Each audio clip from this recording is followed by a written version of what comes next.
I laugh when the government say we are banning Bitcoin, because how can you ban Bitcoin? It's like you can do peer-to-peer. You don't need to authorize.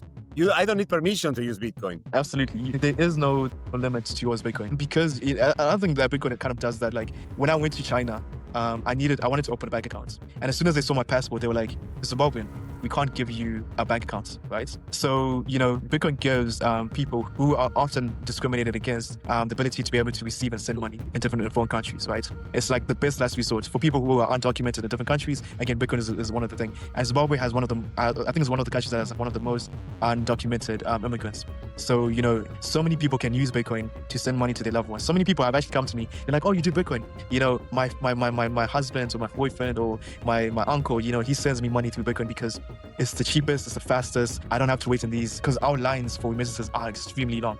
With Bitcoin, you just go to an agent. It's very quick, and the agent loves it because he can get Bitcoin at a 1-to-1 rate. So it's actually beneficial for people.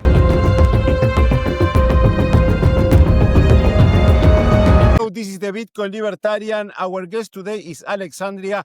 Alexandria is a Bitcoin maximalist from Zimbabwe and a passionate advocate for financial sovereignty in regions where traditional systems have failed short. As a contributor to Bitcoin Magazine and an ambassador for Rockstock, the innovative Bitcoin Layer 2 solution, Alexandria has been on the front line since buying his first Bitcoin in 2021, navigating regulatory hurdles and building communities that are transforming how Southern Africa engage with digital assets. From hosting hackathons and educational events to promoting Bitcoin DeFi tools like RBTC, he's dedicated to cultivating Bitcoin knowledge and adoption across the continent. Today, we will talk about his project, the situation of Bitcoin adoption in Southern Africa, and what we can do to orange pill people who needs Bitcoin the most. Alexandria, welcome. Welcome. But yeah, thank you so much for the amazing introduction. And yes, it's been an absolute passion of mine to, I think, bring financial sovereignty to southern part of Africa. I think because, I was born in the one part of the world where financial sovereignty is not accessible at all. We have command banking, we have command governments, and this has led to at least 4 times hyperinflation in our country. Yes, I think that as I always said, I think that Bitcoin, I come from Latin America, even though now I'm based in Hong Kong. For us, we have the similar problems that you have it there in Africa. We have corrupt governments, we have a lot of inflation, and I think that Bitcoin is hope for all the people who is needed of that there. But the first question that I do to everyone is, Alexandria, how were you orange pilled? Okay. Yeah. So, when it comes to orange pilling, we love to do that in the masses. We tend to host at least these big Bitcoin meetups in Southern Africa.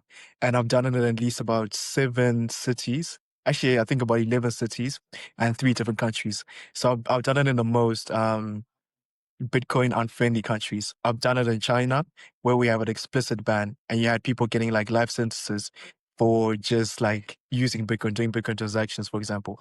I've done it in Zimbabwe, where we had an implicit ban, where basically the bank does not provide on-ramp and off-ramps to Bitcoin. So it's very hard for people to buy and sell their Bitcoin in these countries. And then I've done it in countries where Bitcoin is actually much friendlier, in South Africa and Botswana. If you go into South Africa and Botswana, you find Bitcoin posters all over. You have people who you can go buy food in the supermarkets with Pick and Pay, for example. So I've experienced every kind of environment, and I've seen how people are receptive to Bitcoin in these different environments. And yeah, it's just been an amazing experience, but also one that's also slightly challenging, I believe. And how was, but my question was more like, how was your moment? How you discover Bitcoin, and how you come to Bitcoin, and how did you become a maxi? Yes, absolutely. Okay. So yeah, so for me personally, it was that I've always been passionate about financial markets. I think, since a very young age, I've been trying to create wealth. And I started off by just learning about investing. And in 2021, when the markets crashed, because I couldn't go to university, um, I noticed that in Zimbabwe, because the income was so low, so I had my first job before I was going to go to university, and it was paying me about $7, $7 for the whole month. I was like, okay, this isn't going to make, doesn't make any financial sense. I think I can actually make more money by investing the money that I had since I've been saving since a little child. So that's what I did. I spent more time learning about financial markets. And of course, I first started off with Warren Buffett, and he was very anti-Bitcoin. But I kept doing research and I learned that, Bitcoin is actually a much better investment. It's the most undervalued investment. So I took his own principle of buying undervalued assets. And then I learned about the sovereignty that Bitcoin has, which is the more important part because, I think our countries, specifically whether it's Latin America or Southern Africa, Southern America or Africa, we're very rich in minerals, we're very rich in soils, but we're very impoverished, and this is mostly because of the inability to trade with other countries, and this is because we've had sanctions and we have so many impediments that stop us from trading. So first it was like the investment case, and then second became the what Bitcoin allows for people in our country, and that's what kind of resonated with me with Bitcoin. So since then, I saw how important Bitcoin was, and I started like that's when I got into Bitcoin in 2021. But even then, it was so difficult because um because we're sanctioned, right? Almost all financial institutions outside of Zimbabwe aren't allowed to give us any financial services, and then our own country banned Bitcoin itself. So trying to buy your first Bitcoin was almost impossible. I had to create an account from South Africa, and even the South African regulations were like, okay, we can't provide services to you guys. You go try to get services from people in the United States. They're like Coinbase, like we can't provide you guys services. So the one of the biggest risks is like if you open an account with these guys and you put your money in, will these guys like realize that you're not from the country and just freeze your accounts? And that's a real possibility. So, every time you do a transaction, you buy it quickly from these exchanges, and then you move it quickly to your hot wallet where they can't confiscate your Bitcoin. And even that was one of the biggest challenges. So, yeah, it was it wasn't an easy journey, I believe. Yes, usually in some countries where the financial markets are not available, Bitcoin is the way to escape. And this, as Andreas Antonopoulos says, with Bitcoin we can have each person of the world can have a Swiss bank in their pocket in their mobile phone. And after you become a maxi, you created a Bitcoin Reach. Can you walk us through the origins of Bitcoin Reach and what inspired you to start this project? Yes. So, like I said, with my journey was that firstly, accessing Bitcoin was very challenging. So if you rely on exchanges, which we don't have because of the implicit ban, this wasn't it would be very difficult for you. But the other thing was that I used to run with Manu, Manu, for Money on Manu. Chain, and Yes. a guy called Lucas. He actually was also one of the guys who ran the program. He was kind of leading the program. A podcast called Global Bitcoin Fest. So Global Bitcoin Fest would basically interview, like what we're doing right now, global communities all around the Bitcoin Southern Africa. And what I saw was that, we have so many Bitcoin maxis all around the world facing so many different challenges. And these guys they would overcome. These are guys that were kind of creating and building the pathway for other Bitcoiners in their country. So, you had people like in the islands or in the UK or in Japan, in Hong Kong. And, these guys had been doing this stuff since 2015. And then I realized that, in my own country, we didn't have these kind of communities. We didn't have a Bitcoin community like what we have in these other countries. So that's what I said. Okay, where is the community? And when I couldn't find one in Zimbabwe, I'm like, okay, let me create one of my own. So Anita Posh, she was one of the early Bitcoiners in Zimbabwe, but she's from Austria.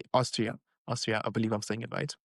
As soon as she came and did one of the Bitcoin meetups in a different city, I traveled all the way to her, and we met up. We made a few Bitcoiners, and that's when our Bitcoin WhatsApp group started.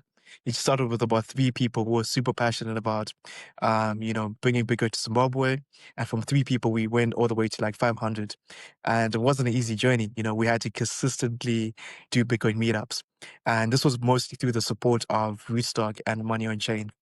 These guys would help us kind of fund these events and also kind of give people like a few sats so that they can actually experience what it means to own Bitcoin. And since we've been doing that, we've given thousands of dollars away to these individuals. But we've also kind of given them experience, and we've kind of shown people the difference between Bitcoin and trading. And because that's one of the biggest challenges, that people always associate Bitcoin with scams, associated with trading, but they never understand Bitcoin is just a currency, and it's the best currency on earth. So that's kind of what it kind of inspired me. So first was inspiration from Global Bitcoin Fest, but then the tools came from the Money on Chain and Restock. The resources came from Money on Chain and Restock in order to spread the word as far as possible, which has allowed me to go to different countries, Botswana, South Africa, China, and then also my local country here in Zimbabwe, where we've consistently grown the community. And you'll find that our community has people all around the world, but I'm kind of mostly focused in Zimbabwe, where Bitcoin adoption is so hard to cultivate, but we're doing our best. And what the project is emphasizing knowledge distribution. Yes. What is this knowledge introduction distribution? You organize meetups, you organize a curricula, you teach people about Bitcoin, create a circular economy. How does it work? Yes. So what we believe is the first step towards having a Bitcoin circular economy would be the knowledge.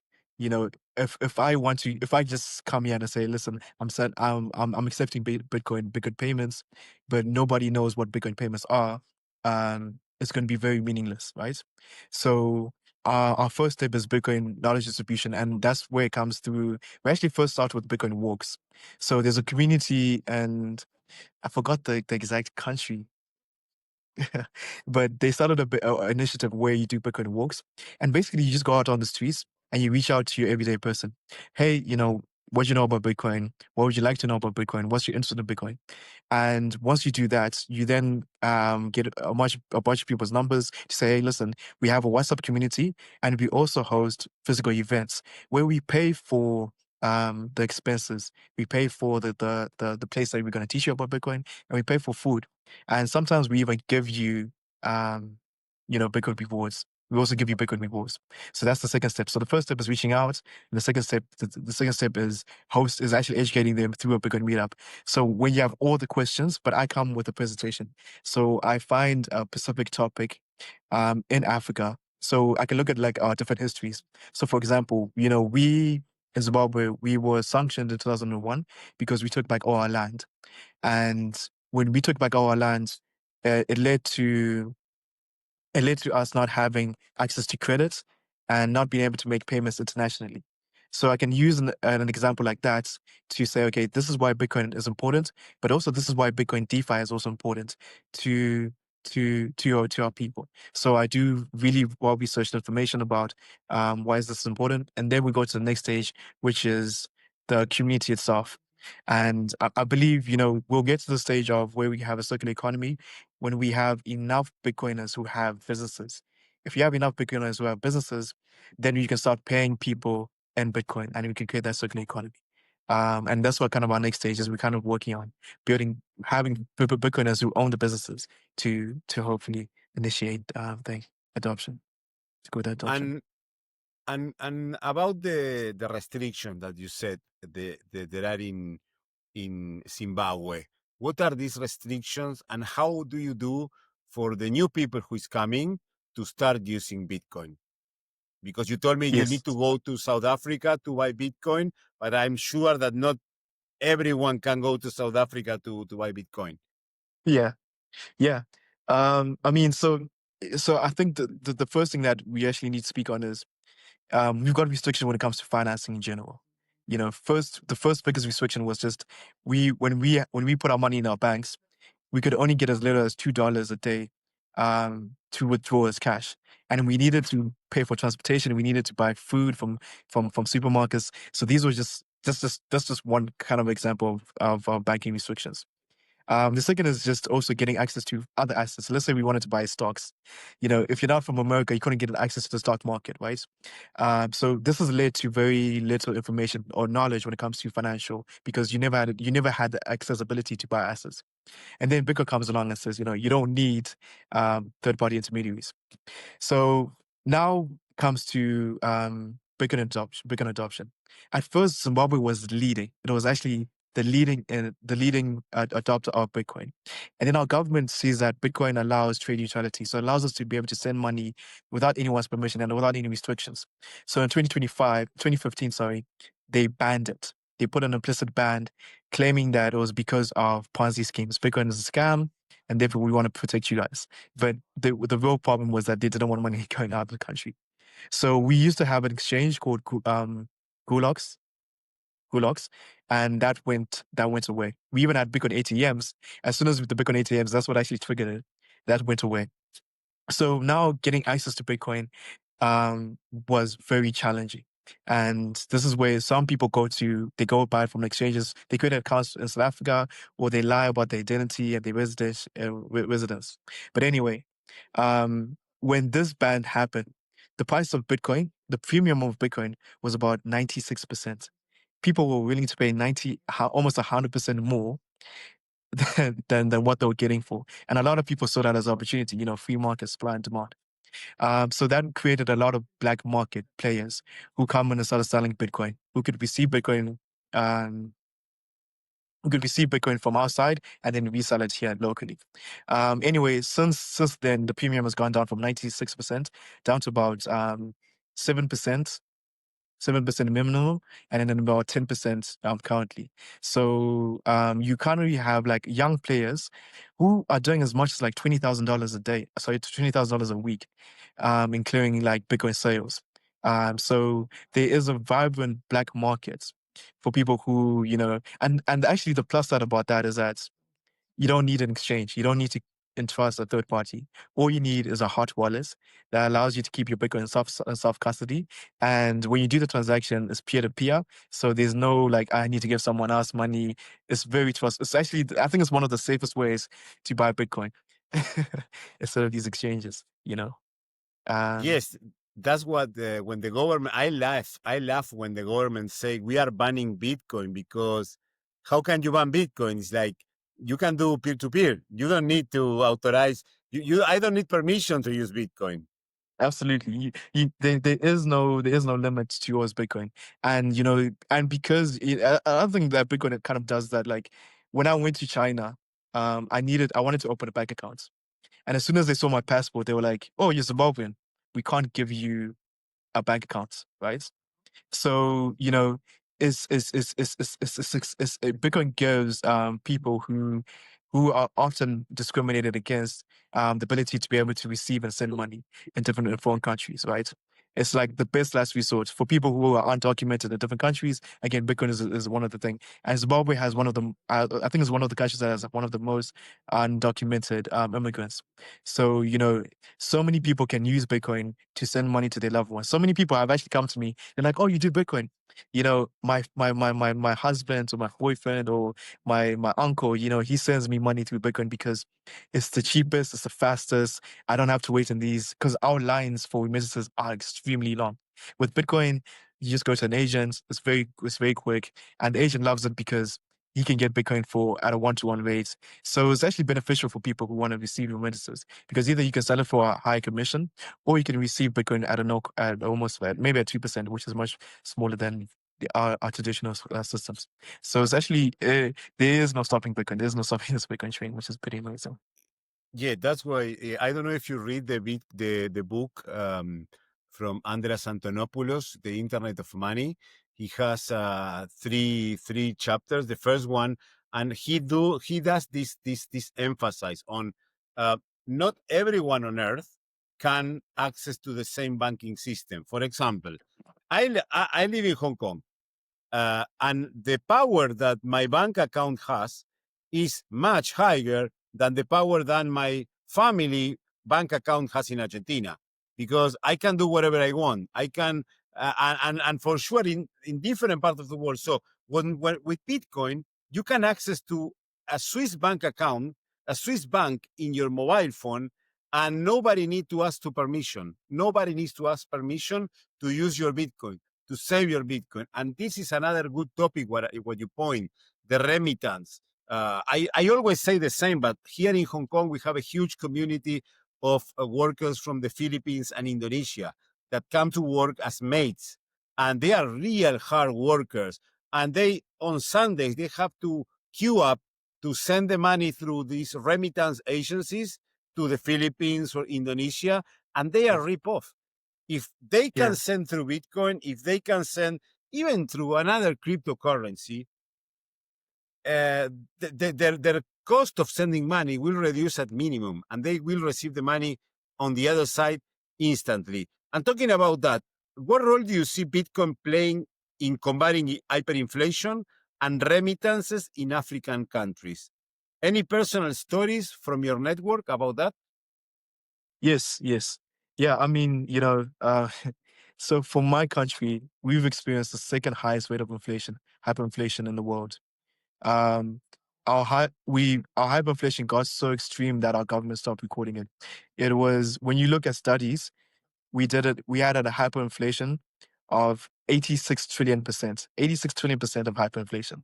Like it'll mind blow you that for our country, like I was actually growing up, you would go, into the shop and then you see like a 200%, sorry, a 200,000% increase in price, like within just an hour, right? It was mind-boggling how crazy inflation is. And since then, we've had almost another about 8 currency failures. You know, so what you see is that, like, specifically in our country, um, the moment a currency starts to fail, an easy currency starts to fail, people flocked to the next hard currency. So people in our country started to flocking towards the US dollars. They started floating towards gold, and then for the people who were even smarter, started flocking towards Bitcoin, right? And um you should see, like, most of the time, like, how people can, like, I think I've given so many people, when I started getting into Bitcoin, it was around 2001, and I think the market actually crashed. So when I started teaching people about Bitcoin, it was at its lowest point. And now so many people come back to me and like, hey, listen, I've gone up by at least 500%. And then they can kind of compare it to our local currency, where it's like, it doesn't even exist. The local currency that when we started it was RTGs. And now we've switched over to the ZIG, because the RTG currency went, I think it had a hyperinflation of about 36,000%. We're kind of always at the top when it comes to inflation, hyperinflation in terms of all currencies. So so a lot of it is kind of self-explanatory for people in our country. Um, but it's just, I think all it is knowledge distribution. So once people know that there's a much harder currency that actually appreciates instead of depreciates, I think Zimbabweans are kind of way more open to it, towards us. And I think I think actually our country, which is very unique in that, um, in different parts of Zimbabwe, we have different currencies. We choose what is the hardest currency. So if you live in where I resonate, which is the second largest city, because we're close to South Africa, we use the South African currency and we use our local currency. Sorry, and US dollars. If you go a bit upwards, we use the pula and we use the US dollar. And then if you go to the main city, it's just US dollars only, right? Which kind of shows you that people can choose their own currency, right? As long as it's the hardest currency ever, which is pretty amazing. So, but if you go to a different country, everyone just uses their local currency. No one else, they don't even still like, what can I pay with? And even if it's a harder currency, even if it's a better currency, they won't accept it. Like our country, South Africa, and South Africa, US dollars is like, no, no, no, no. We only use things. So I think the amazing point about Zimbabwe is that we're open to using a better currency when it is when they do understand it to be a harder currency. And I think this is where Bitcoin kind of plays a major role, in that we always flock to the harder currency, as long as we understand what will the herd monetary properties that enables it. And I think that in Zimbabwe, and I found it, in Zimbabwe is famous for this bill of 100 trillion Zimbabwean dollar. Is it true? Yes, and the ironic thing of that bill was that when it was out, it couldn't even pay for a loaf of bread. So it's So incredible. Yeah, I know about inflation because I come from Argentina, and we also are very huge in inflation terms. But I think that the highest inflation we experienced was in 1999, 1990, that was around 3,000%, something like that, or 4,000%. Then was the hyperinflation. I was a kid and I remember that my aunt used to tell me that you go to the supermarket and when you pick up your product and when you go to pay, for example, you pick up this pen and this pen is $1. And when you go to to do the payment, the pen was $2. So that was the inflation. And I think that people that never lived in a country with huge inflation, they don't understand the pain that you face when you are living through inflation, the pain that you cannot um, plan for the future. One of the things that I visited Argentina in 2022, there was a huge inflation. And again, was you went to a shop.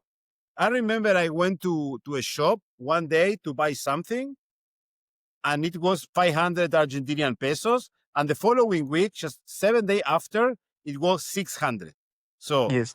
20% of price in one week. So people probably they don't pay attention to inflation because they never lived through a high inflation. But this Yes. is a real mess, and the inflation is something that attacks the poorest people, because if you are middle class, if you can save, you can get protected from inflation. But if you live paycheck by paycheck, inflation is super huge. And I mean, talking about, yes, yeah, I just wanted to add to your point is that the when you actually look at raw inflation, what happens is that when you look at our country, for example, inflation, because there's a rise in purchasing power, so because of the cost of purchasing power goes, right, and people can't afford it. What you normally see is that it affects almost everyone. So firstly, people think that, okay, the price of my goods are going up, so it's better. But what you often see is that, firstly, people can't afford like your wants, your basic wants. So such as traveling, buying fast cars, buying I don't know, buying luxury houses, for example. All of these things, all of these wants go away because you had enough customers in order to provide these services. But because now it becomes too costly for most of the citizens, a lot of these services go away. So now you start seeing that, like, for example, if I want to rent an apartment in my country, I can't find an apartment at all because there is no business that's actually making apartments anymore, right? And then you say, okay, I want to travel. There are no businesses. There are no resources. There are no, like, most of the wants go away. Then second, then now it goes from just having wants not being affordable and not be provided, but it goes also to your needs, like your education, like your transportation, like your banking services, for example. A lot of these services go away because most individuals can't afford them. So you start seeing like there'll be like there's no food on the counters anymore. There will like most of our industries in my city are gone. They're just dead ghost cities. Even though there are people there, but most of them are thing. You start seeing like things like the lowest rate of education because people can't even afford to send most of their kids to school anymore. You start seeing fuel shortages because people can't afford fuel and stuff. So it destroys the entire economy because firstly people can't afford it, but also investment. You can't make an investment in the future when you can't calculate your economic cost because you don't know whether you're going to make enough. So like for example, if you're selling your goods in the local currency, but you have to buy a foreign currency to buy your materials outside the country, if you sell these goods at a loss, at less than what it costs in a foreign currency, then that destroys your businesses. And we've had so many supermarkets actually fate watching this out with this fate, and this is why you start seeing so many businesses actually collapse. So everything gets affected, even like our hospitals. If you look at most of our hospitals, most of our government officials who have so much money um, are now actually sending most of their family members outside because of how broken our systems are. So it actually destroys everything, and it's not even just for like the small middle class people. I mean the business, but it's also the upper class people who can kind of get affected. yeah, the problem is that what I said, everyone is affected through inflation, but the lower class people, are the ones that cannot Yeah. protect. All the That's If you are a middle class, you can save money. If you are the high class, you can send your kids abroad or whatever. But if you are a person who receives the paycheck and spend all the paycheck in groceries and living for a month, if you are yeah. living through inflation, it's very difficult because you cannot save, you cannot protect. Yeah. But also think about it when it comes to you, like your kids. Because for example, let's say you are earning like $100, or let's say you're earning $1,000, but because of inflation, the wages have now gone up to, like, because we've seen this so many times. Our teachers used to earn $500. Now they're earning like $50. If you are a rich person's kid, and then you want to now go into the economy, like you now graduated and you're now ready to get into the own economy, you're going to earn $50 no matter who your parents are, right? You're not going to earn the same amount. So like most of your children, even if you're from a middle class family, are going to be affected and won't have the same kind of living standards that you experience. So yeah, but I mean, at least if they get to send them outside, but if they don't and they stay in the same country, then Of course. even your children kind of get affected, even though you might be one of. Of course, that would happen in Argentina in the period between 2019 and 2023. That the inflation was so high that even people that have a job, they were poor because they couldn't afford for because they make the salary and the price were increasing so fast that their salary was becoming worthless. And was people when I was a kid, the problem was the unemployment in Argentina, that their unemployment rate was very high. But during 2019 and 2023, the inflation was so high that the problem was that, okay, you can find a job, but the wage you get, it's nothing. That's the point. Unless you do some freelance job for Yeah, outside Argentina and make dollars, if you earn in Argentinian pesos, you're screw up. So that's the yeah. point. And if you think about it, like in Zimbabwe, what we see is that, like, I remember for me when I just finished high school, I was like, if I can just get a job that pays me $100, I'll be great. Just $100. And both of the, like, my friends, like companions were like, "What, we just want that." And then like one of the friends got like a $300 job, and we're like, okay, this is great, this is amazing. She was happy, she was ready to move out. She moves out, she gets her own apartment, and then our inflation goes so fast, like it went so quick that, you know, the cost of how about $300, the cost of the purchasing power of about $300 was now worth maybe like $50 compared to like rent and everything else. And the sad part about Zim is that they don't adjust your wages quickly, so you can still earn like that same $300, but the inflation is going up by like at least 100% every week, or 100%, yeah, 100% every week, for example. So by the end of the month, or by the end of like 2 or 3 months, your wage practically buys you absolutely nothing. And now you kind of live destitute. So that's one of the saddest part about Zim, is that so many people, even when you do get the job, it just doesn't buy you anything. And it doesn't allow you to have an actual normal life. Yes, yes. And I always say that for people to understand Bitcoin, they first need to know that there is a problem, the problem Yeah. of inflation. And when you try to orange pill people, it's easy in Zimbabwe, they understand easy, or there are any problems or any misconceptions for what people don't want to go to Bitcoin. Yeah. I mean, I've had all the experiences. I mean, you have people who like was so open to it. But they understand that they know that something is wrong, but they can't articulate what it is wrong. So when you just have a good enough conversation, long enough conversation with me, they say, okay, oh, so this is what this is what I've been experiencing. Because for example, we've had the highest rate of inflation, the highest rate of inflation. Um, there's only one other country in mankind that's ever had inflation as high as us, right? But if you go and talk to the average Zimbabwean and say, what is inflation?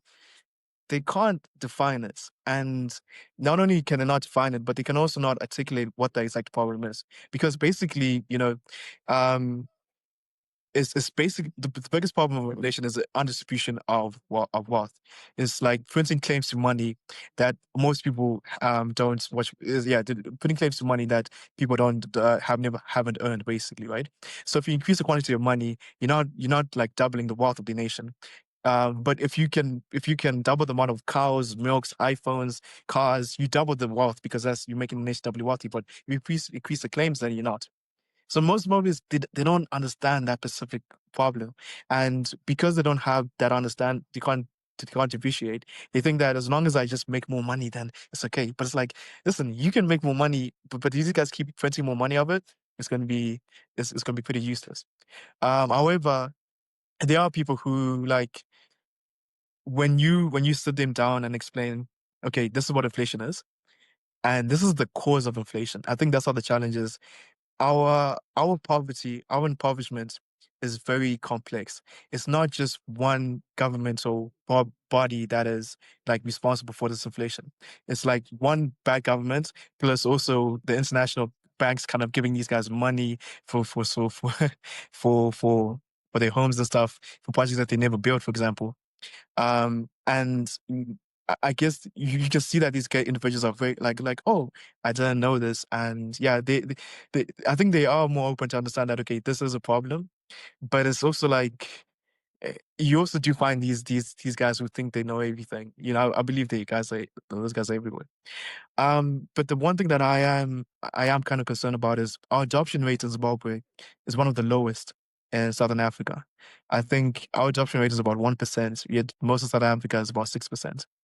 And it was because of this policies that our government installed, where they made it very difficult and expensive for Zimbabweans to own Bitcoin. And because of that, I think that also kind of killed the interest in Bitcoin, because I believe in most Southern African countries, most adoption starts by remittances. And then they say, okay, oh, this is a good solution. Now, what is this tool that I'm using? Which then goes into the next part of saying, okay, oh, it only just doesn't solve the remittance problem or scalability across space, but it also solves the problem of scalability across time, the ability to hold or preserve, not only preserve, but actually increase in value over time. But yeah, I just think that the major challenge is actually just getting out to them. We don't have we don't have the resources as most countries do, because we have very limited companies that will invest into Bitcoin adoption in Zimbabwe because they can't offer services here because of sanctions. And what are the biggest misconceptions that you find when you try to orange pill people? Okay. Yeah, our biggest misconception is actually got to do with trading and scamming. I think because our countries are very impoverished. Most of the biggest scams target African countries, right? So we've had the MMM scam, we've had Berry, we've had what we call Equator, and most of the time, whenever these scams come, they love to use Bitcoin, and they'll even give people a higher reward if they make deposits with Bitcoin than if they make deposits with US dollars, right? So what you often see is that transactions will increase dramatically. Bitcoin transactions will increase dramatically whenever there's a new scam that comes about. Um, and then the problem is that they now just generally associate Bitcoin with that scam. And which is the sad part is that often, like, if people just like took time to learn about Bitcoin instead of these scams, instead of these fast money scams, they would have made way more wealth than investing in these Ponzi schemes. So I think Ponzi schemes are very, very harmful for the Bitcoin community. And then the other challenge might be actually trading itself. Again, like Bitcoin, when it comes to payments, everyone, even businesses, like I find so many people, doing big transactions in Bitcoin for different commodities, different resources in Zimbabwe. But even when it comes to like Forex, um, these exchanges also want Bitcoin because it's much easier. There are no KYC restrictions, for example, that prevents these payments. So again, whenever people lose money in Forex, they're like, oh, I deposited Bitcoin, so Bitcoin is what made me lose my money. Um, so yeah, these kind of misconceptions is association by Yeah, yeah. give Yeah, you bad that's association. why some people, yeah, because the scammers use Bitcoin as a scam. They Yeah. associate Bitcoin as the scam, but Bitcoin is just the tool that the scammers do. And nowadays, how big is the community that you host? And this do you host events like meetups or hackathons? How do you proceed? Yeah, we we host hackathons, but I'm not the most technical for hackathons. Our biggest events normally are just like our biggest meetups. I mean, we've had, I think if you're to see some of the videos, there's times where we've almost like occupied the entire half of a restaurant, and like this restaurant it'll be pretty massive. It looks like I don't know what can I call it. But it's like it's like a pretty big maybe like if it's not 100 square meters, we'll take up like 50 square meters of just so many people coming into the restaurant and wanting to learn about Bitcoin. Um, and then our local WhatsApp group is about 500 people, but that's just for WhatsApp. But then we always have people that come outside of the WhatsApp group um uh uh to attend to attend these events. And yeah, it's been it's that's kind of like what our community kind of composed of. We sometimes do these regular events, and then we also have different spaces and all this stuff to go inside And with and it. and what are the most common questions that people ask when they Okay. start discovering Bitcoin? And how do you answer these questions? Yeah. Yeah. I think the biggest concern often is Bitcoin's volatility, right? And my response is always, I think it's either because volatility or Bitcoin is too expensive, right? And what I often like to do is that I like to use basic investing principles, which means that what is the intrinsic value of Bitcoin, right? And if you understand how intrinsic value works, you say, okay, if we can give like Bitcoin intrinsic value, I know all subjective is value, but all value is subjective. But if you can give your own intrinsic value of Bitcoin and say, okay, like maybe like Michael Saylor puts an intrinsic value of $30 million a coin. You say, okay, how does Michael Saylor get to this evaluation? He says, Bitcoin is starting at a compounded growth rate of 55%, and it's going to go down by it's going to go like this, keep going like this, but it's going to reduce every year by 5%, and until it goes down to about maybe 20%, and then from there it'll just keep going at 20% until it's about $30 million a coin. We say, okay, how can we calculate a Bitcoin intrinsic value? And Bitcoin intrinsic value we can even use Greg Foss intrinsic value of maybe I think it was about $5 million a coin, saying that if we take 10% of all global assets, right, or 5% of all global assets, it can be worth either $2 million or $5 million a coin, for example. Now, when you establish Bitcoin's intrinsic value, whatever price under this intrinsic value is undervalued. It is completely undervalued. So short-term volatility is not important. What's important is buying and holding for the long run until it hits the intrinsic value. And I show that intrinsic value when it comes to every other asset classes, whether you're buying a ice cream shop or barber shop, a dairy board factory, whatever it is. You're not going to buy the business for what it's worth right now, but you're saying based on the future performance of this asset, what can you evaluate this business at, right? And once you address the concern of volatility, people are way more comfortable investing in Bitcoin. So yeah, volatility is always the biggest concern, but I love that question because it's one of the easiest questions ever. Yeah. Yes, it's volatility, and again, I most of the things that I always ask, that I always listen is Bitcoin is so expensive now. Bitcoin is so expensive now. Yes. But as you said, if you think in long term, if you think in buying and holding, Bitcoin is Yeah. gonna be cheap at 117 like now. It's gonna be cheap at Yeah. 200. It's gonna be cheap at 1 million because it's the Yeah. the most scarce asset and property in the Right. history of humanity. Of course, if you think in the Absolutely. short term, if you want to trade, sometimes it's expensive, sometimes not. But if you think Yeah. the long term, that is the way you need to think about Bitcoin. Of course, always is gonna be cheap.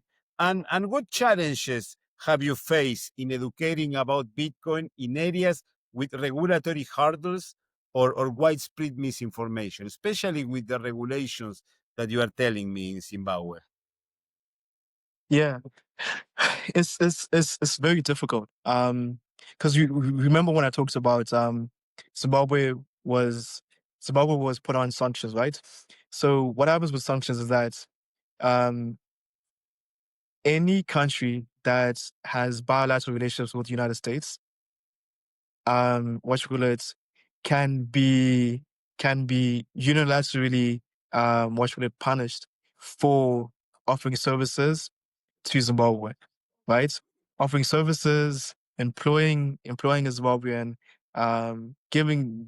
just anything. So like the punishment is like you can get a $1 million plus fine for transacting with a Zimbabwean entity, right? That's on the sanctioned list. And because banks or financial services don't know who and what entities are under the sanctioned list, they do what we call de-risking, which means that they just say, okay, it's too expensive. The fine of dealing with Zimbabwe is too expensive that we'll just not do any business with any Zimbabwean. So for most of the time when I was in the Bitcoin community, almost every Bitcoin company would not be able to work with us to offer services, to do Bitcoin meetups.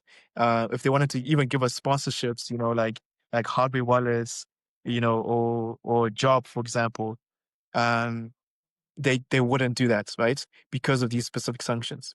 So we're basically like written off by most by most Bitcoin physicists, right? Which means that we don't have the same funding and they don't have the same resources to reach out to most communities. And then you also have like local regulations, the fact that, Bitcoin becomes more expensive to buy Bitcoin on the black market than if people were buying on an exchange, right? So that's why, like, I've always tried my level best to, whenever I get paid in Bitcoin, I sell my Bitcoin at a one-to-one rate or at basically a one-to-one rate so that it's very cheap for many people who want to start the Bitcoin journey as much as possible. So the off and on-ramping, again, sometimes we will reach out to businesses in Zimbabwe, we're like, hey, we want to offer you, we want to buy your service in Zimbabwe in Bitcoin. And then they'll be like, well, because our government doesn't recognize it as a legal currency, we can't offer our services, which is a bit of a challenge. So yeah, it's a really really big really big impediment when it comes to our adoption rate, to getting to working with other Bitcoin institutions. And that's what's sad. It's like I thought out of all institutions, Bitcoin institutions will be like straight neutral. They'll recognize you for wherever you are, but it's not the case. Um, and then I think those are kind of the one most of the biggest challenges is from the regulatory environment. It really does kind of restrict the amount of resources that we have compared to everyone else. But also, I work for a layer 2 Bitcoin company. So if you only believe in Bitcoin layer 1, um, and you say, okay, anything that's not on Bitcoin layer 2 is not pure, then what you call it, we tried working with, I believe it was Bitcoin, what was it? Is Bitcoin El Salvador, mi primer site, yeah. Mi primer Bitcoin. So Mi Primer Bitcoin only offers education on layer 1. And because we offer education on layer 2, they believe that's a conflict of interest. So we couldn't work with them anymore, for example. So and then so now you have to kind of create your own curriculum if you want to go down that route. So yeah, sometimes you also we are kind of miss out opportunities because our only sponsorship is the layer 2 Bitcoin. And aside, because we believe that, layer 2 just help the scalability of Bitcoin itself. Not take moment. Yeah. Excellent. And besides regulatory problems, are there any other issues that are stopping the massive adoption of Bitcoin in Zimbabwe? Technical issues, educational issues? Okay. Yeah. Yeah. I believe it's like, for example, I think Majom Kura wanted to set up um, his protocol in Zimbabwe. But because there's an implicit ban, he needs like I think telecommunication network that we have set up here. And it's not even just much unclear. Other people have wanted to come in and set up a USSD system where instead of what you're using the internet for Bitcoin payments, you can send text messages on your mobile network. That wasn't possible because again you have to go to the government to get such approval, for example, right? So that's kind of one of the impediments of thing. We also have sometimes kind of a challenge when it comes to internet, but okay, internet isn't too big of a challenge.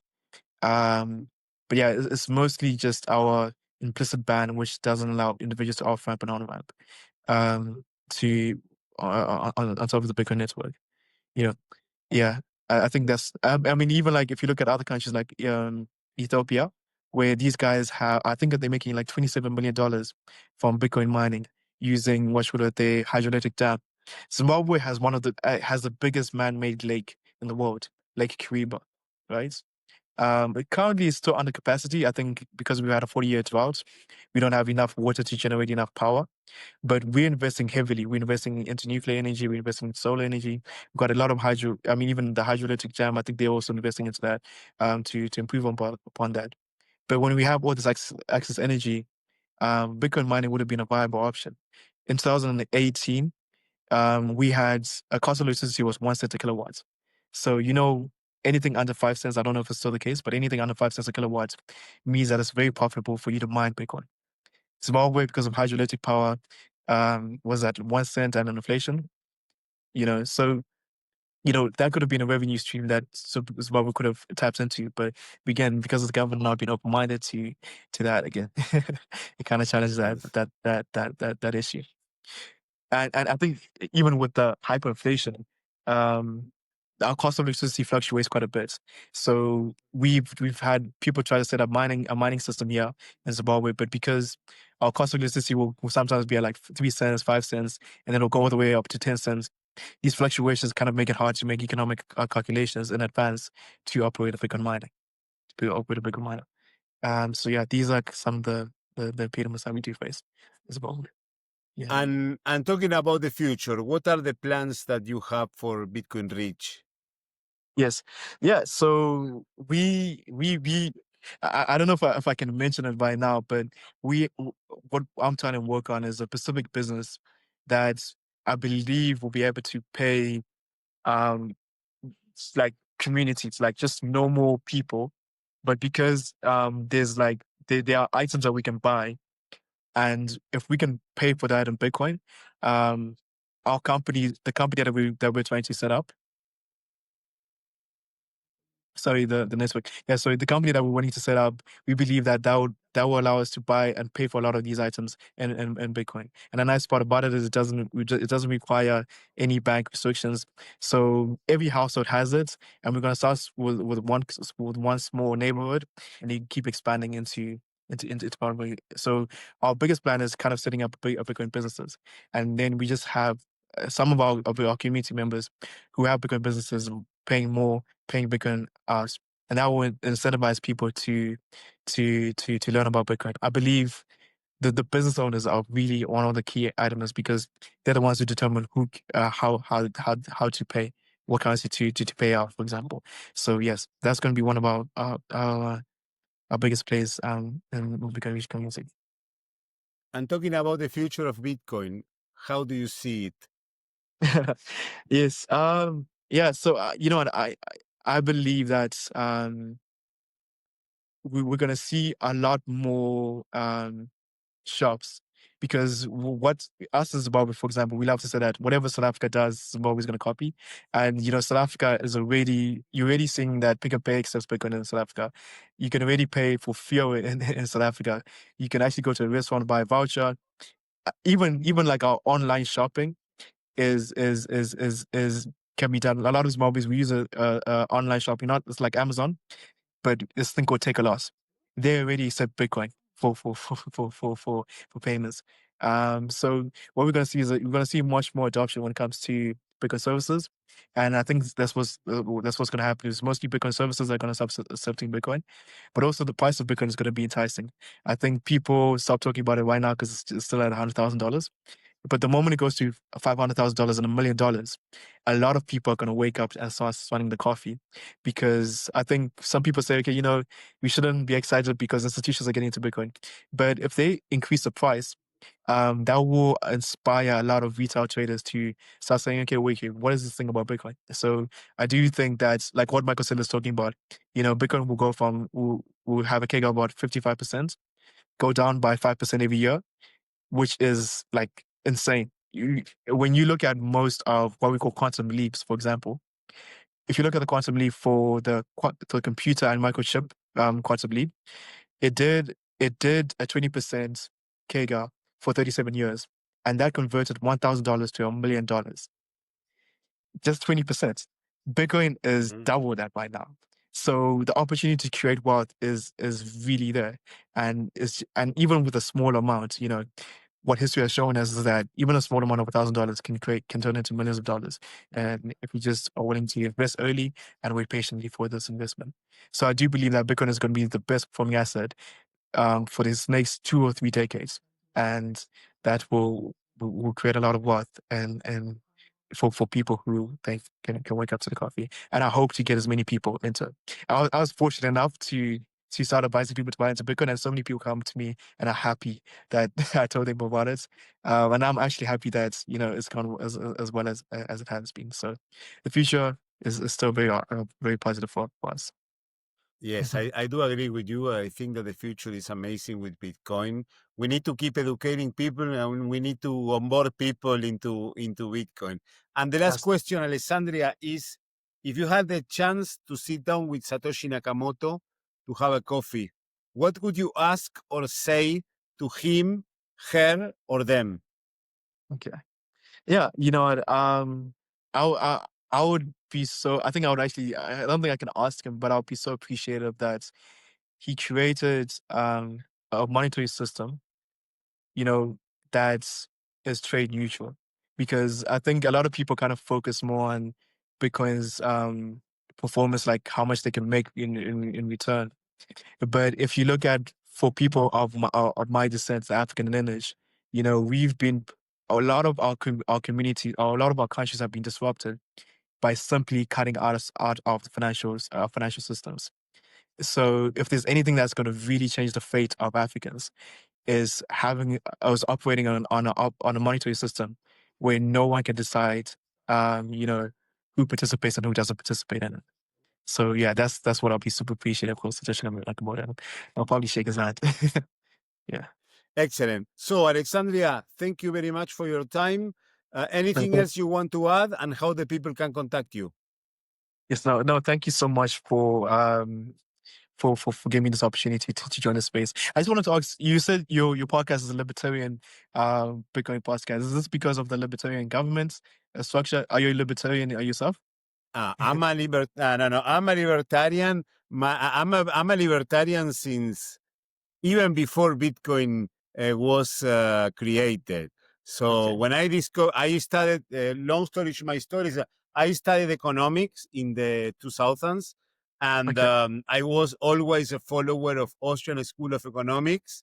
Yes. And I'm more than libertarian. I consider myself anarcho-capitalist because Very nice. I don't believe in the governments. For me, Yeah. governments are corrupt.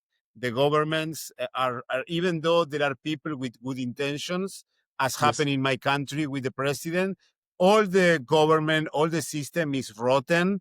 And if Yeah. one person has good intention, cannot change it. So for me, I'm technically an anarcho-capitalist.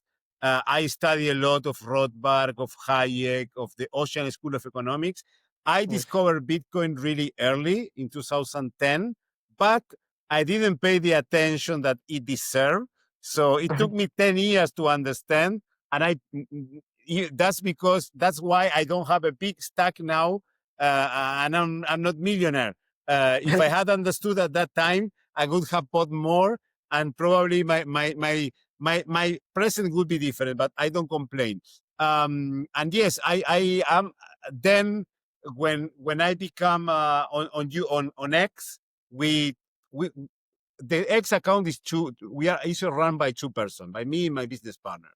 And the past name was the Bitcoin Energy Standard.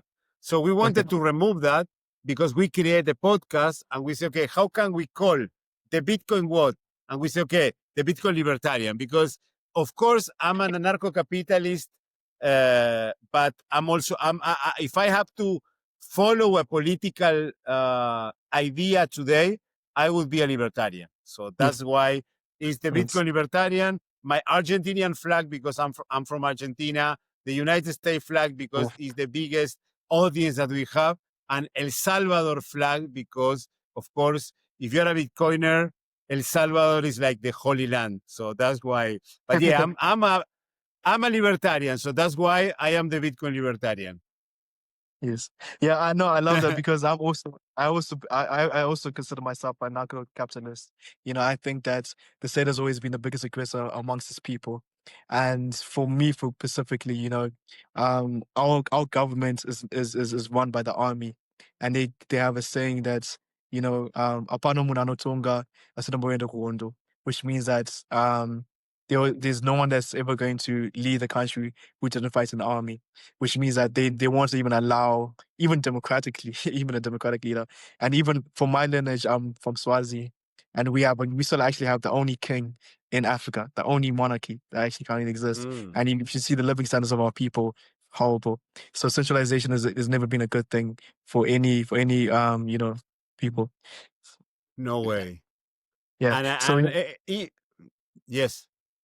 And also What it's you just yeah, but my friend asked me that he had a question for the podcast. He said, like, how would libertarianism work in Zimbabwe?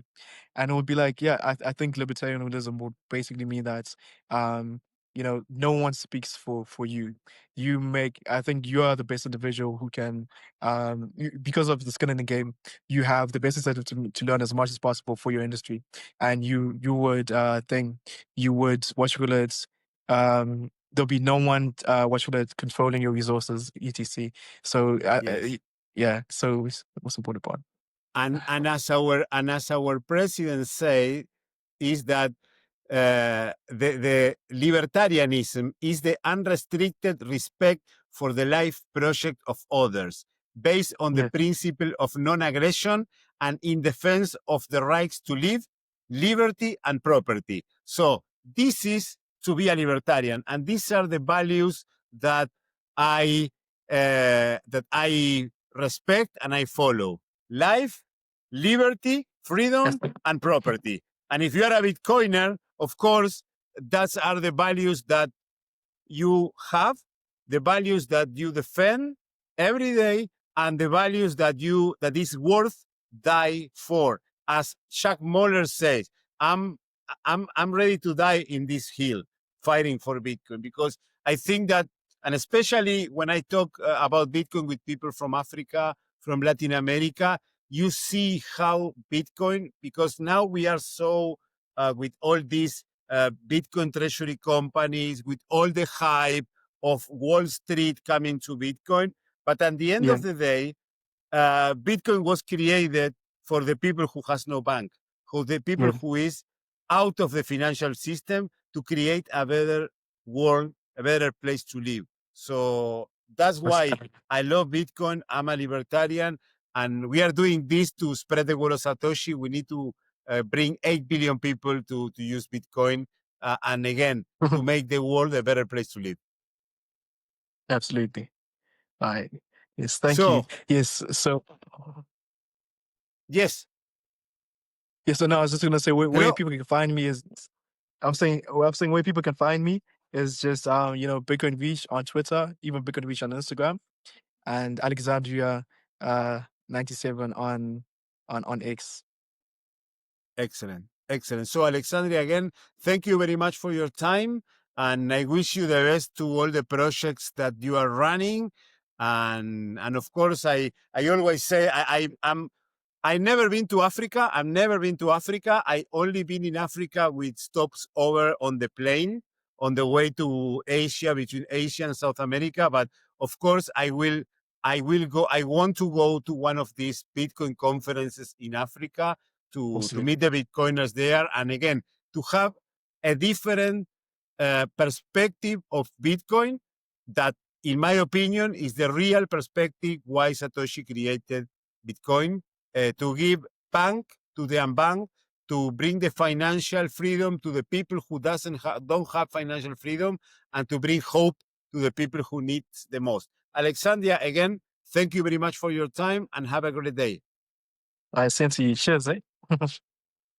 And thank you very much to everyone who is on the other side. If you like the episode, give us a thumbs up, subscribe to our social media, our Twitter, the Bitcoin double underscore, our YouTube in English, Libertarian BTC, our YouTube in Spanish, Libertarian BTC. You can enter there and you will find all our social media. Share this episode with the people you love. Share this episode with the people you hate, because we must reach 8 billion people and onboard them into Bitcoin. See you in the next episode of our podcast. Stay humble, stack sats, and remember, we are all Satoshi. Cheers, guys.